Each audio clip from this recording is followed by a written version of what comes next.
ازيكم عاملين ايه؟ يا رب تكونوا بخير. كل سنة وانتم طيبين ورمضان كريم علينا وعليكم يا رب، ودايما كده في هنا وسعادة وراحة بال وجبر خاطر. تعالوا نعمل محشي الكرنب مع بعض بطريقة سهلة وبسيطة. حاجة كده بسم الله ما شاء الله. صلوا على النبي عليه أفضل الصلاة والسلام. معانا بقى كده البصل بتاعنا مخرطينه، وبحب اخرطه بالسكينة بصل المحشي. وطبعا بقى قرن فلفل برضو سبايسي، ومعلقة كده من هريسة الشطة، وملح وفلفل وكمون والسبع بهارات ورشة من جوز الطيب. دي بس كل التوابل اللي بحطها على المحشي، عشان كده نحس بطعم المحشي وطعم الرز. بعد ما دعكت بقى كده البصلة لحد ما تنزل ميتها، حطيت بقى كمية الرز اللي انا هعملها، وطبعا كنت غسلاه وسايباه يتصفى. بعد كده بقى نزلت بالخضرة، وبحب كده المحشي بتاعي تكون الخضرة بتاعته كتير، وكمان البصل بتاعه يكون كتير. وديت طماطم طبعا مضروبة في الخلاط ومتصفية، بحب برضو اصفي طماطم للمحشي ومسبكة، يعني كده المحشي بتاعنا ني في ني، بس هي صلصة الطماطم هي اللي مسبكة. دي طريقتي في المحشي. بعد كده بحط بقى كده رشة من الزيت عشان الرز كده يكون مفلفل معانا كده ويتبدر كده بالحباية. صلوا على النبي عليه أفضل الصلاة والسلام. شفتوا بقى خلطة المحشي بتاعتنا حاجة كده فوق الروعة بشوية. بعد كده بقى معانا الكرنبة بتاعتنا، والكرنبة بتاعتنا بسم الله ما شاء الله. الورق بتاعها طري كده ومسخسخ كده وجميل واخضر كده وجميل، يعني الكرنبة فريش وطازة. كرنب شتوي، لسه الكرنب الشتوي موجود في السوق. الكرنب التاني اللي هو المبطط دوت لسه ما طلعش.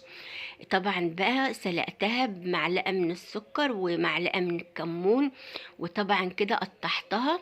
وتعالوا بقى كده نحشي معانا كده حلة المحشي. والحلة بتاعتنا مقطعة فيها بصلاية وطماطماية كده حلقات، ورشة من الفلفل الأسمر والملح، ورشة زيت برضو في أرضية الحل. نحشي بقى كده ونسمي الله، وشايفين كده صوابع المحشي بتاعتنا حاجة كده بسم الله ما شاء الله. الورقة كده محندقة وصغنونة كده وحلوة. صبع المحشي كده ما تكتريش الرز فيه، وتلفي كده من تحت لفوق، فيه كده بيلفوا من فوق لتحت. كل واحد حسب ايه ما بيتعود يعني. انا متعودة ان انا الف المحشي بالطريقة دي. وطبعا محشي الكرنب بيبقى سهل في الحشو، غير محشي ورق العنب طبعا بياخد وقت ايه يعني، وبيبقى فيه صعوبة شوية عشان بيحب يتظبط كده، ويكون الصبع برضو صغنن كده ومحندق. هنا برضو الكرنب بتاعنا جميل، والمحشي حاجة كده بسم الله ما شاء الله. اهم حاجة خلطة المحشي، وعاملينها زي ما قال الكتاب بالظبط. خلطة المحشي بتاعتنا 10 على 10. الرز بتاعنا وكل حاجة ني في ني ما عدا الطماطم بس هي اللي بسبكها. دي طريقتي المعتادة واخداها من امي الله يرحمها، ربنا يرحمها ويسامحها. هنا بقى يا بنات بنحشي بقى كده، وبقول لكم شايفين كده صوابع المحشي وجماله حاجة كده اللهم بارك. ربنا يديمها علينا نعمة ويحفظها من الزوال. لسه كمان هنعمل حلة محشي ورق خاص. تابعوا بس معانا الفيديو للآخر وهتشوفوا ورق الخاص وجماله برضو في الحشو. ايه رأيكم بقى في الجمال والحلاوة ديت؟ يا ريت بقى تدعمونا بلايك حلو منكم كده واشتراك حلو للقناة، وتسيبولي كده دعوة من قلبكم بتفرحني وبتسعد قلبي. عايزه اقول لكم ان الكرنبه ما رمتش منها ولا ورقه ولا فتفوته صغيره غير بس العروق، يعني ربنا كان مبارك فيها. الكرنبه دلوقتي ب40 جنيه. انا جبت 2، واحده احتفظت بيها في الفريزر، وديت خدت كده كيلو وربع من الرز بالظبط. عملت لي الحله اللي احنا حشيناها دلوقتي، وكمان حله كده صغننه من محشي ورق الخاص. هتشوفوها معايا في اخر الفيديو. هنا بقى كنت خلصت الحله وحطيت كده قرنين من الفلفل السبايسي يطلعوا كده ريحه محشي ورق الكرنب. وهنا بقى نحط العقد بتاع المحشي لازم كده يكون الشوربة معاكي مغلية، او لو ما فيش شوربة ممكن بقى مية فيها مكعب مرقة وعلى معلقة صلصة. انا برضو حاطة في الشوربة معلقة صلصة من صلصة الطماطم بتاعة تسبيكة المحشي، وحطيته بقى كده وغطيته بالطبق عشان ايه ما يفرفرش رز مننا في الطياب، ويبقى كده منظر الحلة مش لطيف. وغطيت عليه وطبعا نتابع بقى من وقت للتاني. الاول بيكون على نار عالية، وندير بقى كده الحلة من الجناب بقى من الاول للاخر، طول ما انت واقفة تلف في الحلة، علشان ولا نقطة منك تنزل على البوتاجاز وينزل خير المحشي بتاعك كله على البوتاجاز. لا، احتفظي كده بالشوربة بتاعت المحشي، خليه يشرب منها كويس وبالإدام بتاعه. بصراحة ما نزلتش ولا أي نقطة شوربة على البوتاجاز ولا أي نقطة إدام. هنا بقى كنت وطيت على المحشي، كان خلاص دخل في السوا، وطيت عليه يتلدن، وكان عندي علبة قشطة. القشطة ديت من وش اللبن، بلمها كده واحتفظ بيها في علب الزبادي واحطها كده في الفريزر. انا اثناء تسوية المحشي حطيت العلبة تفك كده على غطا الحل، وبعدين زقته بيها بقى. ودوقي بقى احلى طعم محشي كرنب بالقشطة كده، حاجة اللهم بارك.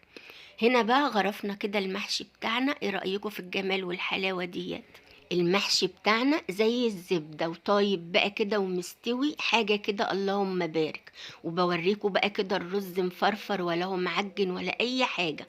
وطبعا بنحب كده لون الرز بتاع المحشي يكون كده غامق من جوه كده ومفلفل كده بالإدام بتاعه. وبحب احط الزيت في المحشي عشان يفلفل الرز ويخليه كده يديله لمعة كده جميلة.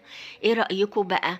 انا غرفت كده طبقين محشي من على الوش تصبيرة للي هياكل، وبعد كده قلبت الحلة. ايه رأيكم بقى في الجمال والحلاوة ديت؟ شفتوا بقى الحلة؟ ولا حاجة لازقة ولا حاجة شيطة، حاجة كده بسم الله ما شاء الله. والصوابع بتاعتنا 10/10.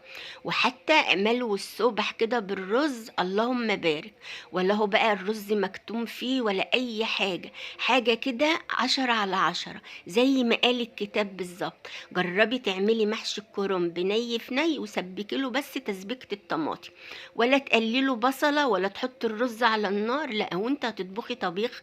لا، جربي كده الطريقة ديت وشمي كده الريحة تجيب لآخر الشارع. دي طريقة الله يرحمها، كانت كل ما تعمل محشي ريحته كده تجيب لآخر الشارع. شايفين كده الرز كده وجماله وحلاوته، حاجة كده اللهم بارك. وكان كل حبايبها يدوقوا المحشي بتاع امي، حاجه كده بسم الله ما شاء الله، ربنا يرحمها ويسامح.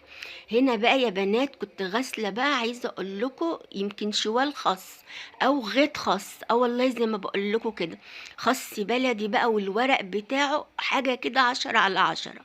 كل الورق خدته وفرسته، وحشيت برضو الحلة الصغيرة ديت. شايفين محشي ورق الخس وجماله، حاجة كده بسم الله ما شاء الله، اللهم بارك. يعني حاجة كده محشي ورق الخس وورق اللفت بيبقى احلى من محشي ورق العنب. جربوه يا بنات ومش هتندموا ابدا. شايفين جماله وحلاوته، حاجه كده بسم الله ما شاء الله.